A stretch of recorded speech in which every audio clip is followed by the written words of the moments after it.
BJP की B team बताए जाने पर भड़की बसपा सुप्रीमो मायावती। बसपा सुप्रीमो मायावती ने विरोधियों को दिया करारा जवाब। राष्ट्रपति चुनाव में द्रौपदी मुर्मू का समर्थन करेगी बसपा।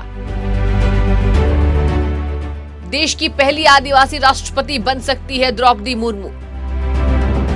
देश में राष्ट्रपति चुनाव को लेकर राजनीतिक बयानबाजी तेज हो गई है। उत्तर प्रदेश में समाजवादी पार्टी के बाद अब बसपा ने भी राष्ट्रपति चुनाव को लेकर अपना रुख साफ कर दिया है। बसपा प्रमुख मायावती ने बड़ा ऐलान करते हुए राष्ट्रपति चुनाव में एनडीए की उम्मीदवार द्रौपदी मुर्मू का समर्थन करने का फैसला लिया है, जिसके बाद बीजेपी के विरोधी दलों ने बसपा पर हमला बोलते हुए बसपा को बीजेपी की बी टीम करार दे दिया है। बसपा को बीजेपी की बी टीम बताए जाने पर बसपा सुप्रीमो मायावती ने ट्वीट कर जारी की गई प्रेस विज्ञप्ति में उन्होंने विरोधियों को करारा जवाब देते हुए कहा है कि राष्ट्रपति और उपराष्ट्रपति चुनाव हेतु विपक्षी एकता का प्रयास गंभीर न होकर लोगों को इसका केवल एक दिखावा ही ज्यादा लगता है, जिसका अंजाम भी सभी को मालूम है। जबकि इन्हीं विपक्षी पार्टियों ने बीएसपी को बीजेपी की बी टीम का झूठा प्रचार खूब फैलाकर और माहौल बनाकर खासकर यूपी के पिछले विधानसभा आम चुनाव में हमारी पार्टी का भारी नुकसान पहुंचाया। इन्होंने एक विशेष समुदाय को बीएसपी के खिलाफ और सपा के पक्ष में इतना ज्यादा गुमराह किया कि सपा तो हारी ही हारी, अंत में बीजेपी यहां दोबारा से सत्ता में आ गई।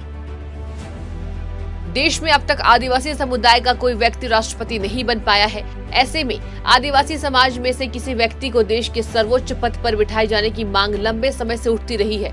इसी बीच बीजेपी की अगुवाई वाले एनडीए गठबंधन ने आदिवासी नेता द्रौपदी मुर्मू को राष्ट्रपति पद के लिए अपना उम्मीदवार घोषित करके बड़ा मास्टर स्ट्रोक खेला है, जिसके बाद बीते दिनों बसपा सुप्रीमो मायावती ने बयान जारी करते हुए कहा है कि हमारी पार्टी ने आदिवासी समाज को अपने मूवमेंट का खास हिस्सा मानते हुए द्रौपदी मुर्मू को राष्ट्रपति पद के लिए अपना समर्थन देने का फैसला किया है। हमने ये फैसला न तो एनडीए के समर्थन में और न ही विपक्ष के खिलाफ, बल्कि अपनी पार्टी और आंदोलन को ध्यान में रखते एक आदिवासी समाज की योग्य और कर्मठ महिला को देश की राष्ट्रपति बनाने के लिए किया है। मायावती की पार्टी बसपा में 10 सांसद हैं और उनके वोट का वेटेज 7000 हो जाता है। इसके अलावा उनके एक विधायक के वोट का वेटेज 208 है और यह कुल मिलाकर 7208 हो जाता है। ऐसे में उत्तर प्रदेश में राष्ट्रपति चुनाव के लिए एनडीए का पलड़ा काफी भारी नजर आ रहा है। भारत के अगले राष्ट्रपति चुनाव के लिए अधिसूचना जारी होने के बाद 15 जून से राष्ट्रपति पद के लिए नामांकन की प्रक्रिया शुरू हो गई है। नामांकन की अंतिम तारीख 29 जून को है। उसके बाद राष्ट्रपति पद के लिए 18 जुलाई को मतदान होंगे और 21 जुलाई को देश को नया राष्ट्रपति मिल जाएगा। News desk, Amroha TV.